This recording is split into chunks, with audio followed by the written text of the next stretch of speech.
বাবা ছেলে মিলে আজকে এরা দুইজন আমড়া গাছ লাগাবে। হাট থেকে ইয়াসিনের বাবা আমড়া গাছ কিনে নিয়ে আসছে, ওইটা এখন আমাদের জমিতে লাগাবে। ইয়াসিনের বাবা যে আমড়া গাছের জন্য গর্ত করতেছে, এখানে লাগাবে। যে গর্ত প্রায় শেষ, এখন লাগাবে। ইয়াসিনও লাগাবে সাথে আমড়া গাছ।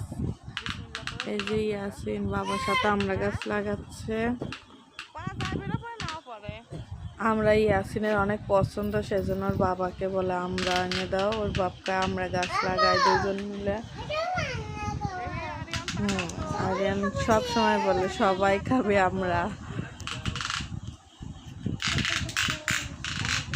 ইয়াসিন বলে আম্মু আমার হাতে নোংরা হয়ে গেছে, এক হাত দিয়ে মাটি দেই, হাত পচা হয়ে যাবে, সেই জন্য এক হাত দিয়ে মাটি দিচ্ছে। ইয়াসিন সবসময় এরকমই করে।